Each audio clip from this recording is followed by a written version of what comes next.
A lot of narratives coming out of the San Francisco 49ers and the Seattle Seahawks game. And let me throw this out there. I'm a Cardinal guy. I cover the Cardinals. When I was with Fox Sports, I covered the Cardinals. Obviously, I'm an Arizona-based show, Locked On Suns. I do all things Arizona sports. This was a fantastic week to have a bye week if you're an Arizona Cardinals fan. Just banger after banger after banger. These games were fantastic. I was using my phone. I am not a multiple TVs to watch a game guy. I'm a red zone or I'll just watch one game. And yesterday, having my phone on, watching the Chiefs-Bills game and watching the Niners and Seahawks game, it was just phenomenal. But I want to harp on this. I don't want to say I told you so, but that's a lie, Niners fans. I told you so. And it was always some sort of nonsense or bias towards me because I'm a Cardinal guy. Yeah, you know what my superpower is? I hold teams accountable.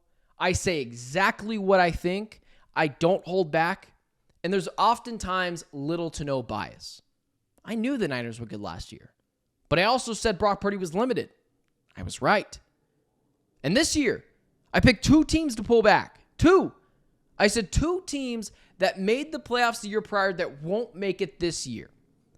Cincinnati Bengals, 4-7. San Francisco 49ers, 5-5, was still the Green Bay Packers and the Buffalo Bills on deck. And if I'm not mistaken, the Lions as well. And what happened? Both teams pulled back. But this is what you get. This is what you get when you have a team that was distracted coming into the season, contract negotiations, Brandon Ayuk wanted his money, Trent Williams held out, Christian McCaffrey, they gave him $20-something million, and then he had an Achilles injury. Just nonsense everywhere in the offseason. And now you have the pressure of this being the final year of Brock Purdy's cheap deal to finally seal the deal. While doing all that with the Super Bowl hangover, which is 1,000% a real thing that affects everyone outside of the Kansas City Chiefs, who have the greatest quarterback of the last half decade. And potentially the greatest quarterback of all time. Granted, that's a whole different conversation.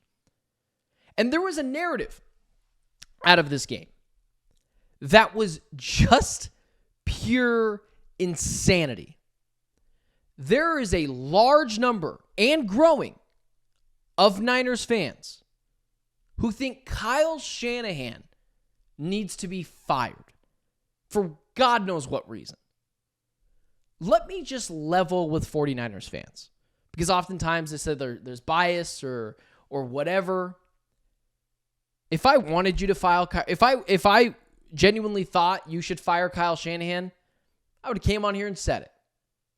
But the problem is you're looking in the wrong place. You're deflecting blame. You will blame everyone except for the actual culprit. There is a large number, a large growing community of 49ers fans who think Kyle Shanahan is the problem. Let me just tell you this, 49ers fans, to just level with you on how stupid that is, how dumb that is for blaming Kyle for everything. Just think about it like this for a second. Kyle Shanahan has gotten to the Super Bowl with Matt Ryan, Jimmy Garoppolo, Brock Purdy. None of those quarterbacks right now are making the Hall of Fame. He's been to the Super Bowl with all 3 of them. And guess who he lost to? Tom Brady and Patrick Mahomes twice. Arguably the best 2 quarterbacks of all time. And you want to fire him? Seriously, are you so drunk on success over the past decade or so that you don't understand what Kyle Shanahan has done for you? As a Cardinals fan, as someone that covers the Cardinals, let me level with you. If you fired Kyle Shanahan, I would be throwing a party for a week straight. This is the same guy that would give people fits with Nick Mullins and CJ Beathard. And you think he's the problem?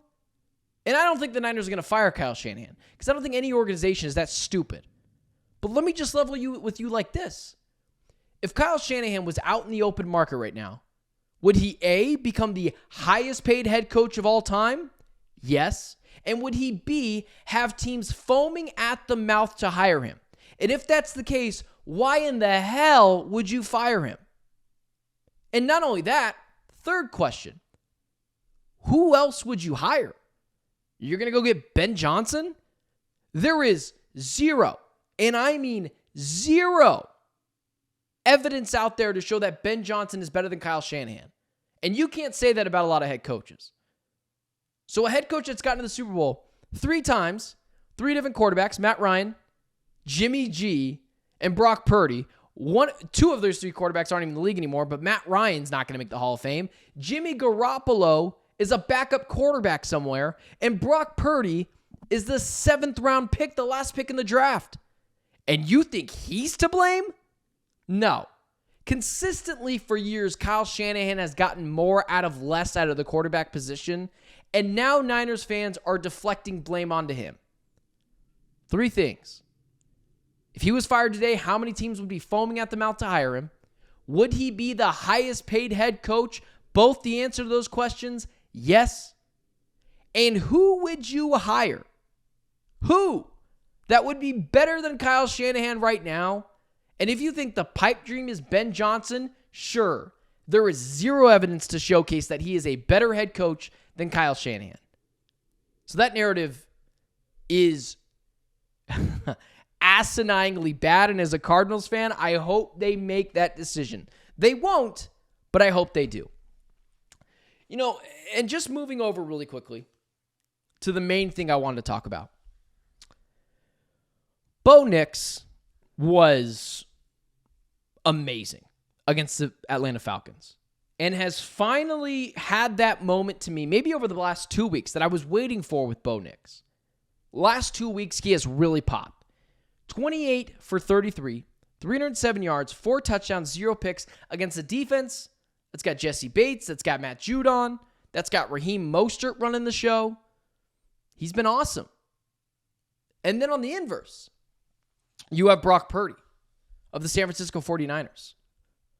People are just now starting to guess what they have in Brock Purdy. Not me.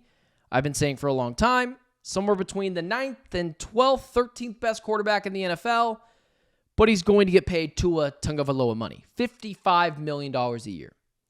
So if that's the case, that begs the question, who would you rather have over the next 5 seasons? Contract included, since that's what we did with Brock Purdy for years. Brock Purdy and his future $50+ million contract, and that's on the cheap end, Niners fans who want him to take a discount, or Bo Nix for the next 5 years, who has been mind-blowingly excellent with less talent and on a team that doesn't have a lot of draft capital. Bo Nix, at this point, looks like Brock Purdy of last year, but with less weapons and with the team with less draft capital.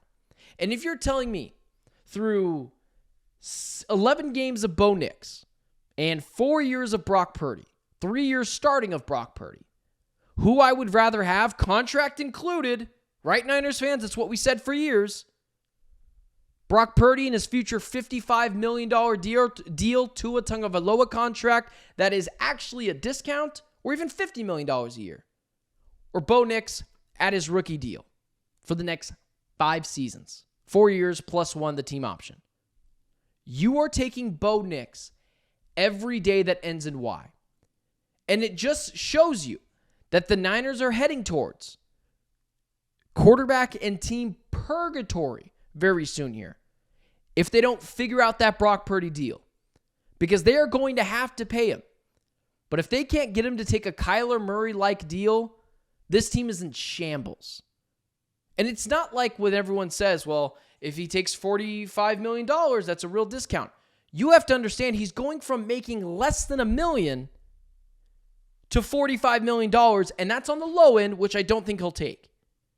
He is going to a $45 million increase. That's what he's going to get. A $45 million pay raise.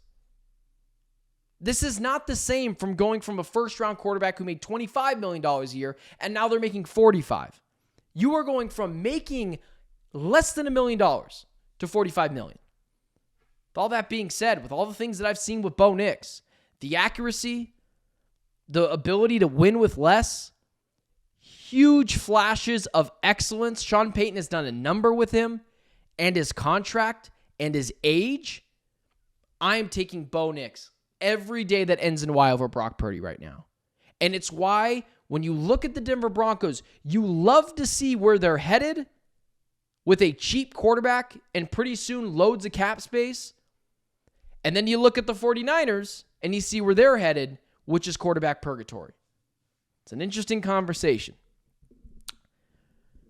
49ers, they're not going to make the playoffs this year, like I originally predicted.